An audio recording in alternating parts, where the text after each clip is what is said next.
O Parlamento português surpreendeu-nos a todos ao proibir o uso de burca em espaços públicos. Ser realmente foi proibido e eu não vou ter outra escolha senão abandonar Portugal e escolher um país que vai me permitir... Seria uma hipótese para si, abandonar... Sim, porque eu não vou conseguir continuar a viver em Portugal com a cabeça descoberta que nós somos motivados ou aconselhados a usar o hijab para inculcar a modéstia e castidade. Se formos obrigados a destapar a cabeça, já não podemos praticar, não podemos inculcar a modéstia e castidade na sociedade.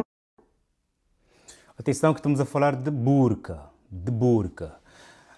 Você é a favor desta proibição? Você é contra? E se você é angolano, qual é a tua perspectiva em relação a Angola analisar o uso de burca, caso já exista em Angola mulheres a usarem burca? Você acha que está bom, está mal?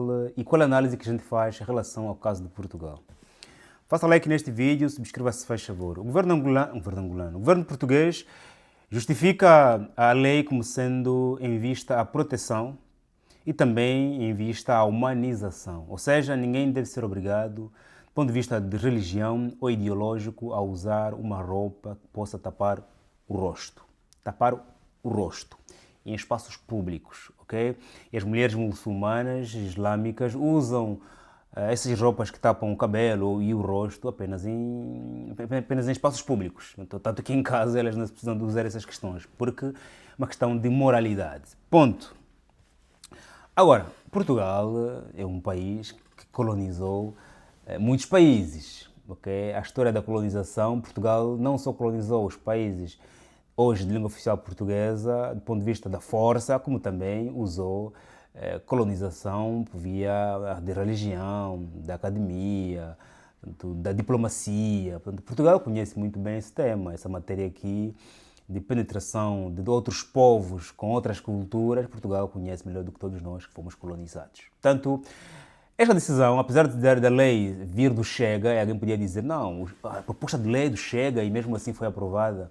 Sim, porque esse é um tema já de interesse nacional. Quando o tema de interesse nacional, os partidos como de esquerda, direita, centro-esquerda, centro-direita, e se virem claramente interessados, aprovam. A lei foi aprovada com o apoio do PSD, do PS, da Iniciativa Liberal, do CDS, do PS, do LIVRE, do PCP. Portanto, houve um contra do bloco de esquerda e uma abstenção do PAN e da JPP. Então tem um tema de interesse nacional e esses partidos votam a favor quando sabem que parece que a coisa está a complicar para nós. E nós vimos que, ao lermos a lei também está preocupada com as mulheres. Diz que ninguém aqui pode ser obrigado, aqui em Portugal, ninguém pode ser obrigado a tapar o rosto por questões ideológicas ou questões de religião. Mas vimos aqui uma mulher dizer que não, nós gostamos disso, é uma questão de moral, uma questão de ética, uma questão de virgindade também. Portanto, nós não podemos e não suportaríamos, portanto, eu escolheria um outro país. Portanto, a lei é de humanização, é de proteção, é de segurança, esta é a base da lei. E vemos aqui uma pessoa que usa esta roupa, claro, ela está com o rosto todo aberto, e a defender o uso dessa roupa. Nós que estamos no Ocidente, quando vemos as mulheres a taparem o cabelo ou o rosto, pensamos que todas elas estão a ser afogadas. E quando nós conversamos com elas, percebemos que muitas delas usam isso por vontade própria, porque acreditam na moral que a religião delas suporta. No entanto, não para todas que este uso dessas roupas é um sacrifício. Não, para algumas é mesmo uma questão de dignidade, de moral, de respeito ao seu próprio corpo, porque o seu corpo e o seu cabelo apenas pertence ao seu marido e apenas os seus filhos. E as pessoas muito próximas podem olhar, podem ver esta roupa. Ponto. Eu estava a dizer que Portugal é aquele país que colonizou muitos países, entanto conhece melhor essa matéria. E nós estamos aqui a olhar para Portugal, que a contestação do povo em relação à chegada de imigrantes com novas culturas, portanto, isso também vai despertando no governo algumas análises que estão a vir novos povos com novas culturas, estão a ter filhos, e muitas vezes nós somos mais de procriação. Aliás, há uma teoria clara que diz que a pessoa quanto mais rica, mais filho vai ter, quanto mais pobre, mais filho vai ter, e a pessoa quanto mais na classe média está, filho não faz. E a população portuguesa, na sua maioria, está na classe média, onde não faz mais filho porque tem medo de ir para a pobreza, porque ele sabe que se tiver mais, porque ele quer ir para a riqueza. Ele tem medo de ir para a pobreza, sabe que se eu tiver mais 2, 3 filhos, estou a um pé da pobreza. E tem medo de não chegar à riqueza, porque sabe que mais um filho, mais 2 filhos, vai ser difícil chegar lá em frente. Okay? Portanto, a população portuguesa está na classe média e vão surgindo povos que não têm problemas de procriação, porque vêm de outras realidades. Portanto, novas culturas, ou seja, novos hábitos, novos comportamentos, contestação popular, vai lá, maternidade ou procriação, e eu que sou o rei da colonização, claramente Portugal fez uma leitura clássica e disse, não, calma aí, isso aqui nós sabemos para onde isso pode parar. No entanto, está proibido. Ponto. Claro, o tema ainda vai para uma comissão de ética e moral e religiões, ainda vai ser discutido até que seja claramente promulgada. Ponto. É uma lei protecionista para a mulher, é uma lei que também está preocupada com a segurança de Portugal, porque, infelizmente, existe uma estranheza em relação ao uso da burca, em particular, ok? Não vou falar de outras vestimentas, mas da burca em particular, por causa dos preconceitos que nós temos em relação as imagens que nós vivíamos nos últimos anos, depois, principalmente 2001, com o atentado do 11 de setembro. Portanto, existe um preconceito acentuado do Ocidente em relação às pessoas de lá do Médio Oriente, às pessoas muçulmanas, às pessoas que usam-se roupas. E tem mais, eu estou com uma certa estranheza e eu não consigo saber se de facto esse aqui é mulher ou homem. O polícia, na rua, olha para a pessoa e fala, carambas, é homem ou mulher? Está a carregar alguma coisa ou não está?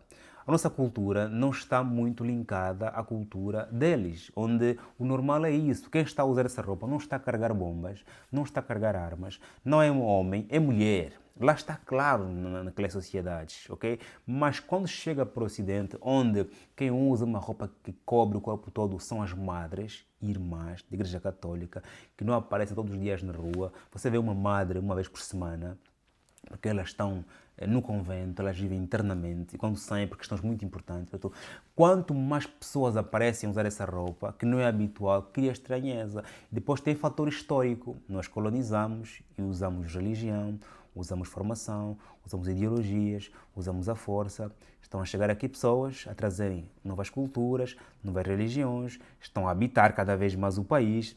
Calma aí. É um tema de interesse nacional e esperemos qual vai ser o próximo desfecho, porque também ainda vai para outra discussão, pois claramente vai ao Presidente para poder aqui promulgar ou não. Não está encerrado, o tema vai aberto, vai ainda abrir, vai permitir que ainda se passe muita água embaixo da ponte. Eu penso que todos esses temas que incomodam as sociedades, okay, devem ser discutidos. Esse tema deve ir para a televisão, com mulheres muçulmanas, com homens dessas religiões, com portugueses a favor, com portugueses contra, ok? Apesar do Parlamento ter aprovado, ainda não está encerrado, há outras águas para passar, falta o Presidente promulgar a lei, ok? Portanto, eu acho que se incomoda os portugueses, se incomoda Portugal, é importante que vá para o debate, porque vi já algumas notícias que diz que o tema divide populações. Portugal está dividido. Alguns dizem que sim, deve ser proibido, outros dizem que não, deve ser permitido porque é uma religião, temos que respeitar.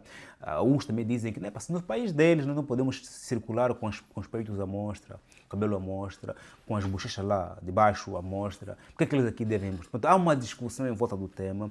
Portanto, eu penso que é democrático, que todo aquele tema que incomoda os cidadãos do país devem ser levados à discussão pública. Esse tema já foi à discussão pública em Portugal imensas vezes, mas foi apenas em volta dos fazedores de política ativa.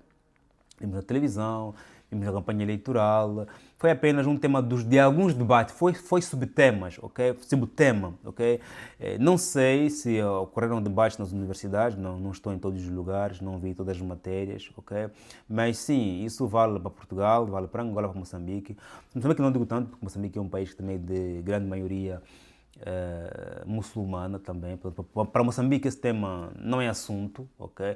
Mas para Angola, onde um país onde é de maioria cristã, sim, esse é um assunto, sim, e é para debater também, sim, porque o islamismo em Angola, pronto, já cimentou-se, apesar de não ser legalizado até agora, ok? Corrija-me se eu estiver errado, as últimas declarações que eu ouvi aqui ainda não foram legalizadas, ok? Mas em Angola também se precisa urgentemente debater. Não é para proibir, é para debater. Debater significa vamos discutir esse tema, vamos compreender. E também não é debate para fazer como estão a acontecer agora na internet, 30 por 1, os contra e os pró. Não, é uma mesa redonda para entender qual é o teu point of view, qual é o teu ponto de vista, você me fazer entender e eu te fazer entender. É isso, porque nos debates que estamos a ver hoje na internet, essa não é a prerrogativa, não é a natureza. A natureza é tentar desafiar o outro com sabedoria e com outras técnicas mais. O debate que se quer em relação a esses temas aqui é uma mesa redonda, onde eu, Joaquim, que sou cristão, vou para lá para te ouvir, para te entender, ok? Depois dizer-se que, mãe, eu quero estar certo. E eu vou te explicar a minha posição para você me entender, para você... Vamos nos entender. E ao nos entendermos, tomaremos uma decisão. Esses são esses debates que se querem, não debate de força. Claro, esse debate de força depois surge quando quem tem poder perceber que, se não impor o poder, claramente vou ser engolido, ok? Há uma altura, sim, em que quem tem poder tem que decidir, tem que impor, ok? E esse tema, que envolve famílias portuguesas, que também muitas já são muçulmanas, já vi casais portuguesa com um muçulmano, ou muçulmano ou seja, portuguesa com muçulmano, um português com muçulmana, já há famílias, ok? E esse laço de famílias também faz parte do processo de colonização, sabias? Porque lá onde há laços familiares, é muito mais fácil penetrar. Porquê? Porque os teus, ou porque os deles, estão lá e vão te defender. Quando nós olhamos para Angola e Portugal, há muitas famílias entre angolanos e portugueses, muitas. Não tem como Portugal fazer mal a Angola e Angola fazer mal a Portugal. Porque se Angola quiser fazer mal a Portugal, tem angolanos que vão defender Portugal. Se Portugal quiser fazer mal a Angola, tem portugueses que vão defender Angola. Por quê? Porque tem família nos dois lados. Okay? Portanto, o processo de colonização, penetração, também faz-se com isso. Por isso é que nós vimos muitos independentistas africanos casaram com mulheres europeias. São casamentos estratégicos. Okay? Enviam-te uma menina, se ri contigo, você pensa que ela gosta de ti, abraças ela, ela me caiu. Não, ela não te caiu, ela foi enviada, meu irmão. Foi enviada para cumprir com um projeto milenar, ok? Qual é a tua opinião em volta desse tema? Põe aqui em comentário, que eu tenho muito gosto em poder ler. Estamos juntos, até o próximo vídeo. Deus abençoe como sempre. Amém.